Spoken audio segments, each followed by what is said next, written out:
This is Pam. Today we're going to be talking about bladder dysfunction in multiple sclerosis. Many of us that are dealing with MS or other chronic diseases, we're dealing with bladder issues, and it doesn't have to be this way. Bladder issues can really impact our quality of life. They can cause a lot of pain and suffering, and I'm going to share with you today amazing research and successes from people that are recovering from different types of bladder issues, bladder dysfunction, and recovering from multiple sclerosis. If we haven't met, my name is Pam Bartha. I am the author of Become a Wellness Champion and the founder of Live Disease Free. I was diagnosed with multiple sclerosis over 35 years ago. By the grace of God, I learned early on that what I was dealing with was parasites, a parasitic infestation. So over the years, we've learned a lot. We've learned a lot about the different types of infections that are causing MS and other chronic diseases. And today I'm going to share with you how these parasites impact our bladder function and how, when we treat them, we can recover. And I'm going to also share with you amazing science that is like common sense science that they just know that there are various different types of infectious agents, parasites that cause bladder issues in people that have MS, but in also other people. So what I found really interesting, I work with a lot of people that have multiple sclerosis. We have a program that helps people to recover from disease. We teach people how to play an active role in their healthcare so that as they're working with their practitioners, they actually reach their health goals. And it's true that a lot of the students I work with, they are dealing with bladder issues. That's really, really common. But I didn't realize that research is showing that like upwards of 80% of people that are diagnosed with multiple sclerosis are dealing with bladder issues. And what's so fascinating is like if multiple sclerosis is solely a disease of our central nervous system, where our immune system is attacking nerve tissue, then why do we have so much bladder dysfunction with MS? And we'll talk about that. But basically, the types of issues that people are dealing with when they have bladder issues is that very often they're getting up several times throughout the night to go to the bathroom. They're dealing during the day, going to the bathroom more often, and also feeling a strong urgency to go to the bathroom, and also having leakage sometimes. Sometimes they have a hard time starting to urinate, or they might have a hard time emptying their bladder. And it makes it really challenging for people to plan their day because when they go out and about, they want to be close to a bathroom so they don't have an accident. And it's really awful to have that on your mind all the time. So people can either have problems with storing bladder or with emptying the urine or with both. And this condition or these symptoms can lead to chronic, or I should say frequent, urinary tract infections, but also not just the infections, but we could end up with kidney disease in time. So again, this really impacts our quality of life. And although we do have different types of antibiotics and treatments or therapies that we can use to manage the UTIs and to manage the symptoms we're dealing with, we really don't have a cure if we follow standard of care. But if we go and step outside of standard of care, we can recover from bladder dysfunction, we can recover from chronic disease. So it's really important to understand too that bladder dysfunction does not only impact the bladder, but it also can cause more or stronger MS symptoms like spasticity and also fatigue and cognitive issues, but also can trigger multiple sclerosis relapses or flares. There was a 2024 study done, And they looked at about 200 or over 200 people that were diagnosed with multiple sclerosis. And this was over 2 years that they collected data from over 2 years. And they found that the greatest percentage of hospital visits were caused by UTIs, by MS patients that had urinary tract infections. So this bladder dysfunction is really expensive for our healthcare system. It's very awful for us. We have a lot of pain and suffering, really limits our life. And it actually was more common for us to have visits to the hospital because of bladder issues than if we had neurological symptoms, or if we had a fall, or if we had an MS attack. So it was right at the top. Again, this is a really big issue. So the study concluded that given the prevalence of bladder dysfunction and multiple sclerosis, it is not surprising that a UTI was the most common reason for admission into the hospital. And so what they found in this study really aligns with what a lot of other researchers have found also, that bladder dysfunction in MS patients is really a major driver for visits to the hospital. So what causes bladder dysfunction in multiple sclerosis? Well, if we look at the standard of care, what our neurologists and our doctors will tell us is that multiple sclerosis is, a lot of them say it's an autoimmune disease where our immune system is attacking our nerve tissue, and then there's nerve damage, and then with the nerve damage, then we will end up having a breakdown in the communication between the nerves in our central nervous system and also the nerves in our bladder. So they'll say that the damage is occurring in the central nervous system. There's nothing you can do about it. We can we can treat the UTIs, we can try to manage the pain and the suffering, but it's really loss of nerve function, and it will progress, and there's really nothing we can do. So they're really assuming that this is permanent and there is no way to fix the problem. So some of their management strategies that they would recommend is like, just don't drink water at night before bed, like maybe after supper, don't drink any more water. That can definitely help a little bit. Pelvic floor exercises, certain medications, catheterization, Botox injections, and then other surgery and a few other therapies. Again, none of these will cure us.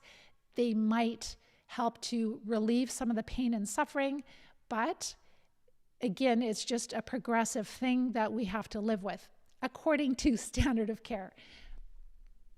So again, these approaches, they are very often invasive, expensive, and they don't address the root cause because they don't feel that we can address the root cause. They feel that it's permanent damage. So here is the big question. If bladder dysfunction is caused by permanent damage to nerves, then why is it that when people go on a low-carb diet, their bladder function improves dramatically? Right? If it's just our nerves are damaged, then a diet would not make any difference. But when people go low carb, when they follow a low carb diet, that is one of the first things that improve is their bladder function. I'm going to share some successes from our students. So make sure you let me know, like with your diagnosis, have you been dealing with bladder issues? What kind of success have you had with it? Has anything helped you? So what I'd like you to consider is, like, could there be a root cause for these bladder infections other than the immune system attacking nerve tissue in our central nervous system for no apparent reason? And yes, there's tons of evidence that shows that different types of infections, they can cause bladder dysfunction. So this is well known in science. I'm just bringing it to your attention so that you can see that if you want to go deeper with this, that you will see that that is the case. So let's look at the science. So one of the infections would be schistosomiasis, which is a type of blood fluke. And this is really common, that it infects the bladder. And the symptoms that it will give you would be number one, chronic inflammation, fibrosis. It burrows itself into the bladder wall, and it can cause scarring also. Symptoms that we would be dealing with are urinary urgency, frequency, pain, blood in the urine, bladder obstruction, and this can also cause cancer. So schistosomiasis can also cause bladder cancer. So this is a lot more common than we realize. Like, I live in North America, and we don't talk about flukes, we don't talk about schistosomiasis, but honestly, these flukes are in our fresh water. Our geese can become infected with them. And so we can get, it's called swimmer's itch. And I was just shocked when I found out that we can actually get flukes from swimming in our local lakes. So this is something that we can be exposed to, and yes, our immune system should deal with it if we do get in contact with them with the lake, but very often parasites get past our immune system, then they start to really become entrenched in our body for various reasons. And then there is another one, and it is it's called a protozoa. It's a single cell parasite, and it's Trichomonas, and that parasite causes inflammation of the bladder and the urethra, and it causes bladder urgency or urinary urgency, pain during urination, increased frequency, and this is a sexually transmitted parasite. Another one is toxoplasmosis. This one would be passed through cats, especially through their feces, and it is another protozoa. So protozoa are single cell parasites. Just want to make sure, yes. So they are single cell parasites. They affect the nervous system, but they can also cause bladder dysfunction.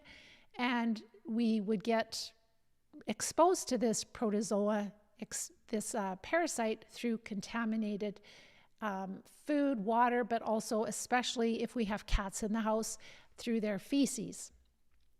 Another one would be different types of bacteria. So bacteria can also cause lots of bladder issues. And number one, E. coli. Some of you may have had bladder infections, and you might have had an E. coli infection, but there are other bacteria that Klebsiella, Proteus, Enterococcus, Staphylococcus, so many different types of bacteria can infect the bladder and can cause all kinds of inflammatory symptoms, such as cystitis with symptoms of urgency, frequency, burning, urination, burning during urination, and pelvic pain. And then it can cause recurrent or severe urinary tract infections, which can lead to urinary retention and bladder or chronic bladder dysfunction. So many of us are familiar with like E. coli infections. So when we are having tests done because we feel we could possibly have a bladder infection, then what's really important is to understand that they're only testing for a very few different types of microbes. They're not testing for all the possible bacteria, fungi, and other parasites, protozoa, that can cause bladder dysfunction. They're only testing for a few. Lyme disease. Lyme disease is really linked with multiple sclerosis. So Borrelia, it can affect the bladder. It is a type of bacteria, and there are co-infections, and again, they can cause cystitis, so frequent urination, nighttime urination, bladder pain, and incontinence. Also, fungal infections can affect the bladder. So maybe you've heard of Candida, which is a type of yeast, and that can also infect the bladder. So this could be fungal cystitis leading to urgency, frequency, burning, and pelvic pain. So it's bacteria, fungi, protozoa. I don't know about worms. I didn't see any, but possibly. So there are many different types of microbes, parasites, pathogenic parasites, disease-causing parasites that, well, I guess a parasite is always disease-causing, but they cause us harm, and it's well known in science that they cause all kinds of bladder symptoms. So why is it that we're not looking deeper besides basic E. coli, etc.? Why are we not looking to see if there are other different types of parasites that we're involved with? They just think, no, you have multiple sclerosis, you just have bladder issues because you have this disease that comes with the disease. There's nothing you can do. If you get the occasional urinary tract infection or regular urinary tract infection, we'll treat it with antibiotics, but you just got to live with it. We could possibly use Botox injections or things to help ease the pain and agony of it, but there is no cure. There is no going any further with this. So then what I found really interesting is that before antibiotics were discovered, the ketogenic diet was used to treat urinary tract infections. So bladder infections. Interesting, 1933, they had great success by having their patients go low carb, that it really, really helped to decrease the bladder symptoms. And we know that. That's one of the first symptoms that improve when our students follow the Live Disease-Free diet and they take their carbs really low, is that their bladder improves. So if they knew this in 1933, then why is our doctor not telling us about this? This is a simple thing that we can do at home. They could be like, okay, you've got a urinary tract infection. Here's your antibiotics. I don't know if this is going to work or not, but why not try to decrease your carbs significantly? That might really help you. I'm giving you this option, so there's something you can do to possibly improve your quality of life, because we've known in the past, in science, in medicine, that low carb diets really help the bladder. Why are our doctors not doing this? Why do they just send us home with the antibiotics until we come in with the next urinary tract infection? It's really awful. And I'm not blaming our doctors. Obviously, if they haven't learned this, if they haven't been exposed to this information, they don't know. But you can find this information. It's readily available in the science. So we know, and also there are lots of other evidence for different types of conditions that low carb diets are really, really helpful. Cancer, for example, there are TED Talks. You can watch them. It's really helpful when you decrease carbs when you have cancer. It significantly helps cancer. Diabetes, low carb diets are huge for diabetes, for autism, for controlling seizures, for improving stress, urinary incontinence in women that are overweight. It significantly reduces prostate size and markers in oxidative stress, alleviates symptoms in men of it alleviates symptoms in men with male accessory gland inflammation. It also is associated with reduced need for alpha blockers. So this is just a very small list. Basically, any type of chronic disease that is caused by a type of infection, whether it's bacteria, fungi, worms, or protozoa, when you go low carb, you notice that symptoms improve. Because, as I've mentioned before, their favorite source of energy, parasites' favorite source of energy, are simple sugars and carbohydrates. So as you decrease the carbs, they are more quiet and inflammation decreases and people start to feel better. And all diseases, including MS, are inflammatory diseases. So there's many other conditions where low carb diet are helpful. And if bladder dysfunction is solely caused by nerve damage, again, then why would a low carb diet be helpful? That's a huge question to ask your doctor. Say, doctor, I'm having all these bladder issues and thank you for giving me this antibiotic to save my life, to treat the infection, but I'd really like to not have them anymore. I read that in 1933, doctors knew that a low carb diet was really helpful. Why would that be? If you're telling me that there's nothing I can do and what you can do is start the low carb diet and say, it's really helping me a lot. Why would that be, doctor? Why would it help me a lot if it's permanent nerve damage that's causing the bladder dysfunction, right? It's insane. So what can you do about this? How can you take charge of your life? How can you take back your health in your life? Number one, you have to decide to be the advocate for yourself. You cannot afford to leave your health solely in the hands of any one healthcare expert. Your health is your greatest asset. So you have to take charge. It's not hard, but you have to decide, like, am I going to continue on this path of more and more disability, or am I going to take a different path? Am I going to take a path that is based on science? It's not based on, well, let's just keep doing the same thing and hope that we get a different result.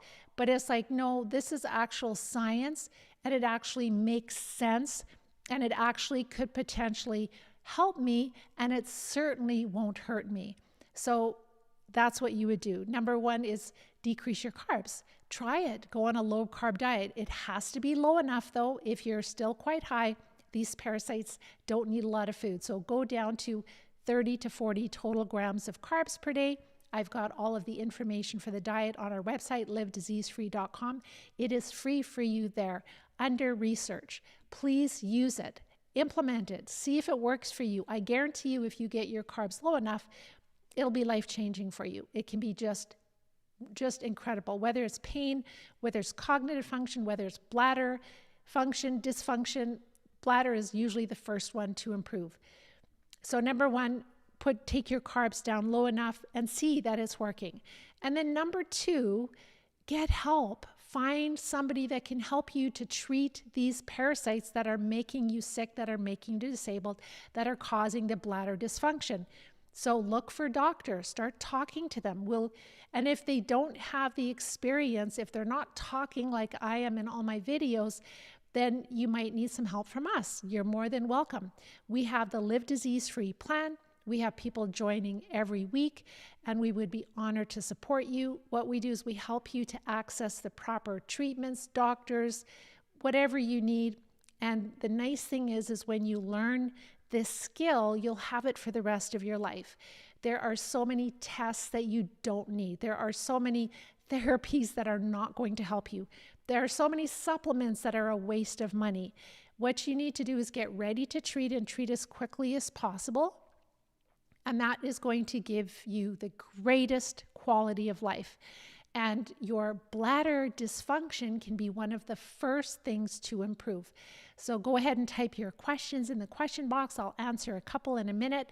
And I'm just going to go to some successes that came in, because I wanted to share some really important just updates from some of my students. So one student, and she is not done treating yet. She has treated several cycles. And some of these people have MS and some don't. So bladder issues are not just only part of multiple sclerosis. They are also part of other chronic diseases. So number one, this one student shared that my symptoms are under control. So I am still having occasional unsteadiness, but otherwise her symptoms are under control.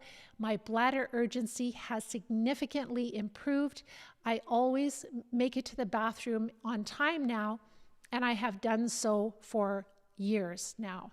So this is long lasting. So people that are recovering, they are able to get rid of the bladder dysfunction, not to have to live with it. The second student said, this student is getting ready to treat. So we have, in our Live Disease Free plan, we have the prep phase where people are getting ready to treat.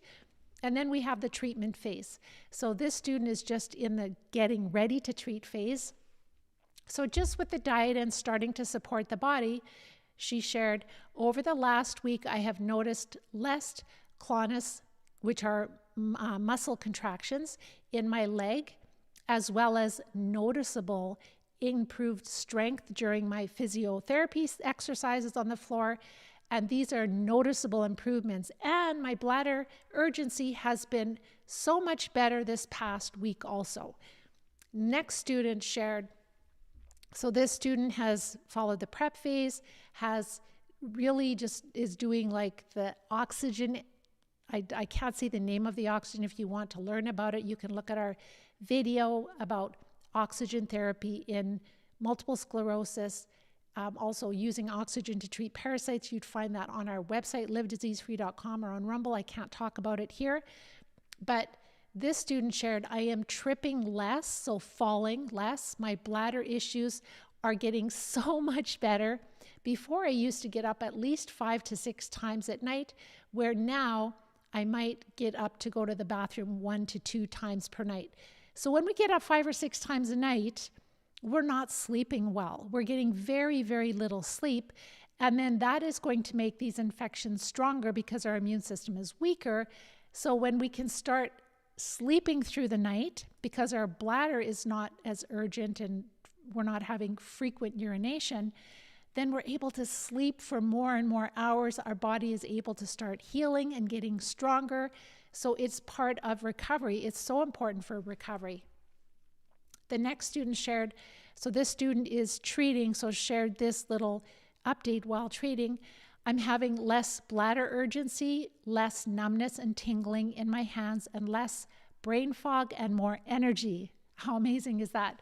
The next student getting ready to treat, so hasn't really treated at this point. My constipation has improved. Urination continues to improve. I only get up once at night.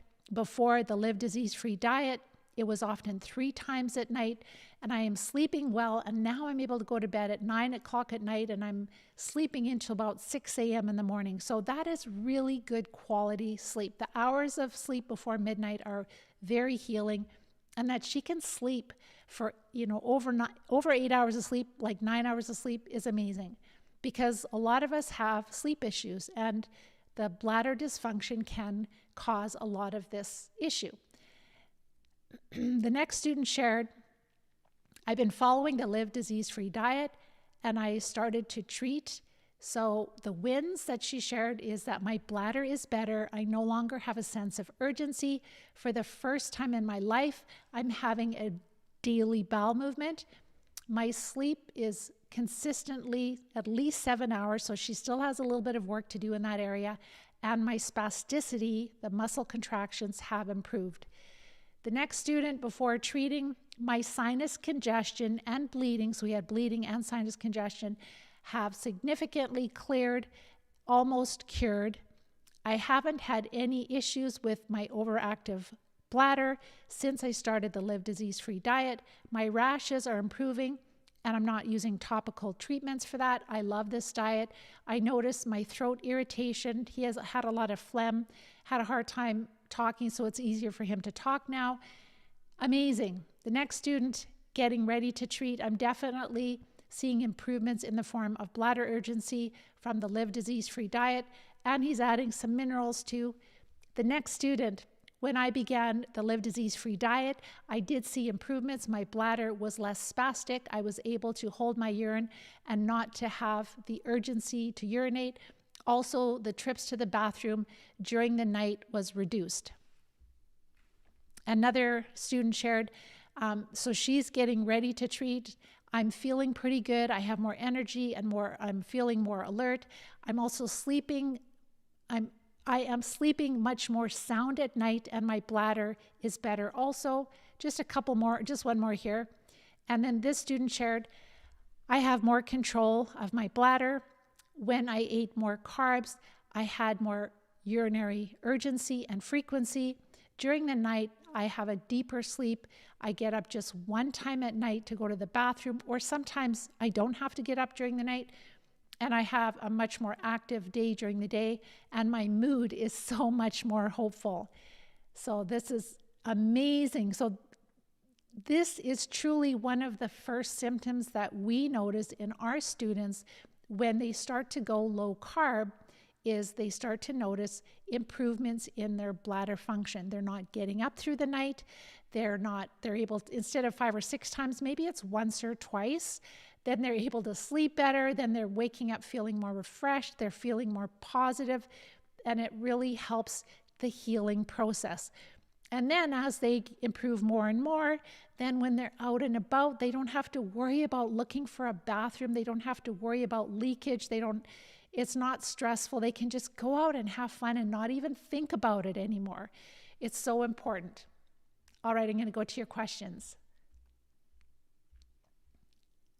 Hi, Joanne. What do you think about Botox to help your drop foot? So it really depends what your goal is. Like if you want to use your leg again, if you want to use your ankle, then what's really important is you treat the cause. So we've had a lot of students that had drop foot, and by treating the infections, the parasites well enough, then like maybe their ankle was locked, like it's usually locked down. And then in time, like with treating, then all of a sudden they could move their ankle, it's not locked anymore. And then they can start in time walking heel to toe again. So that is not necessarily a permanent issue. Drop foot can resolve. We've seen it many, many times. If you use Botox, it's like a neurotoxin. You already are having a ton of inflammation on your nerves, and a lot of it is stemming from the central nervous system, but who knows, maybe it could even be stemming from in the foot area. So just doing the Botox is not going to give you quality of life. It could possibly, numb some of the nerves, but again, that is going to be just pain and suffering management. Things are going to continue to get worse. It's not an option for me. Like, yeah, if there was no cause, if there was nothing you could do, but if there is something you can do, and very, very likely you could recover, why in the world would anybody want to put a neurotoxin in their body? I personally would not want to do that. Hi, Joanne. All right, Ryan. Thank you for sharing. You are such an amazing wellness champion. So Joanne shared that she's not getting up at night, which is really awesome because a lot of people do get up at night. So if this is the first time that you have found me, if this is like, wow, there's something that I can do to actually improve my bladder function, yes, there is, but you have to take a different approach. If you continue doing what's not working, you will find that you just get worse and worse off in time. So what's really important is that you take a different approach. You go through the research that I have. You'll see that these bladder infections are caused by infections. The inflammation for the bladder dysfunction is caused by infections. You can treat them. You can recover from them. And it's not just the bladder that's going to heal, but your whole body will heal. And that's the whole purpose of what we want. But it takes taking a different path and taking a different approach. So if this is all new to you, you might be skeptical. You might be thinking like, really? Is that possible? Then make sure to watch my masterclass training. Go onto our website, livediseasefree.com. You'll see there are a lot of different topics that I cover under our blog posts. It's like a gold mine. You will absolutely love it. So go to livediseasefree.com under blog and pick and choose a topic. Start to learn about the parasites. Start to learn about how they not only affect bladder dysfunction, but how they affect so many other things. And then if you get to the place where you really believe in your heart, like people that reach out to me and they're looking for a plan and they need support, we would love to support you in the Live Disease Free plan. You would watch my masterclass training, and then you could book a time to chat with me to make sure it's a good fit for you, get all your questions answered, and I would be so honored to support you. So with that, I'm going to let you see just maybe one more question here. I think that was it. Joanne, yes. Awesome. So I'm going to let you guys go. So I hope that you have a wonderful week. If you enjoy this research that I'm sharing with you, showing you that there is a better way to treat multiple sclerosis and bladder dysfunction and other chronic diseases, make sure to like, share, and subscribe. And I will see you next week. Take care. Bye-bye for now.